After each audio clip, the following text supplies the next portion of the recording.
Sri Lanka has made a $1.5 billion currency swap with China, and I wanted to ask what you think of that. It's portrayed as a way of Sri Lanka as being is resistant to an IMF program.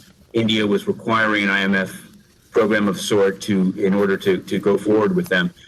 Just what's your sense of that? On Sri Lanka, just a reminder, the Extended Fund Program with the IMF was approved in 2016. That expired last year, June 2020. We did receive a request from the Sri Lankan authorities for emergency financial support to help fight the COVID pandemic. The assessment of that support has taken longer than for other countries due to Sri Lanka's daunting economic challenges and high public debt. So we have sought but not reached understanding on how to fulfill the key requirements for what could be a rapid financing instrument, which would include policies to continue ensuring debt sustainability.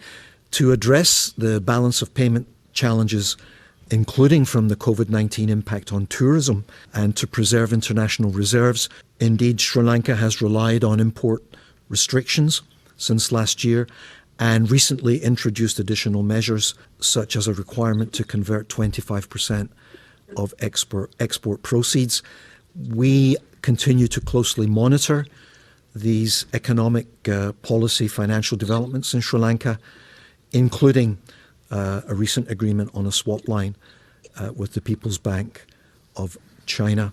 Meanwhile, State Minister of Money and Capital Market Ajit Cabral has responded to this, saying that the statement of the IMF on the Chinese swap facility is quite surprising. The State Minister says the request for COVID-19 assistance was made by the government from the IMF early last year at the time the COVID-19 pandemic started. But the IMF was dragging its feet in providing that facility.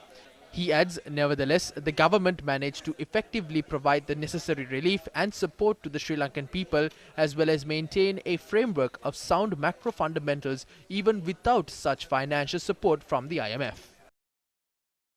Views on Sri Lanka's economy were expressed on the Mavathi Intellectual Dialogue aired on Sirisa TV last evening.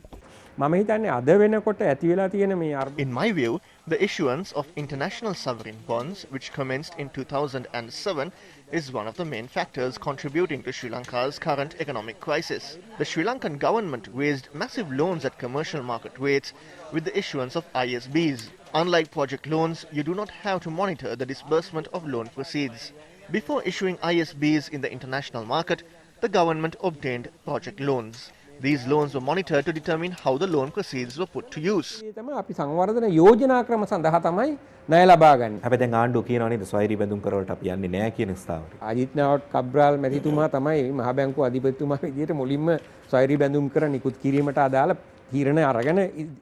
The decision to issue ISBs was taken during Ajit Cabral's tenure as the governor of the central bank. After that, Sri Lanka continued to raise debt in the international market by issuing ISBs. A bulk of these loan proceeds were invested in non-tradable sectors such as roads and buildings. They were not invested in industries such as exports. If the loan proceeds were invested in the export sector, we could have increased our export income. This income could have been used to settle our loans and interest. But unfortunately, this was not how things happened. Although our debt increased, our export income and our foreign income did not improve.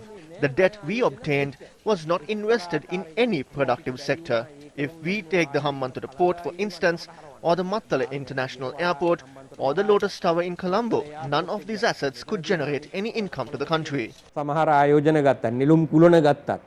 ඒවා අපිට බැරි වුණා එක්තරා ආකාරයකට විදේශ විනිමය ඉපෙය හැකි මාර්ග බවට පත් කරන්න. අපේ සංචිත අඩුවක් තියෙනවනේ. ඒ සංචිත අඩුවදී අර කිව්වාගේ අපේ සංචිත තියෙන 4.8යි නම් Sri Lanka's foreign reserves are deficit. Sri Lanka's foreign reserves currently stand at around 4.8 billion rupees. But on the other hand, our debt repayment amounts to more than 6 billion rupees. Due to this deficit, China or another foreign nation intervenes and agrees to financially support us in the event of a default. State Minister Cabral said that Sri Lanka is yet to request funds through the swap facility with China. The state minister also says that Sri Lanka can obtain funds under the swap facility at any given point. So this is an agreement. The government is giving a clear signal to everyone that Sri Lanka will not seek assistance from the International Monetary Fund. Such a move will give misleading signals to everyone. They say they will not seek assistance because the World Bank and the IMF only provide financial assistance on a conditional basis. This is a very famous line of all politicians. China does not give out loans on any conditions.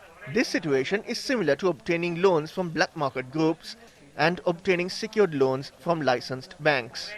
The black market dealer wants us to default on our loan payments and own our land and property.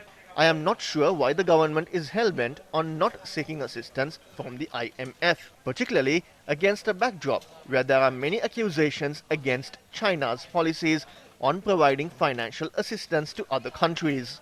China is a country famous for its monetary commissions. So, agreeing to such transactions may be beneficial to various factions. එනිසා ඔය ඒ ගනුදෙනු තුළ විවිධ පාර්ශ්වයන්ට වාසි වෙනවා ඇති ඒක වෙන්න පුළුවන්.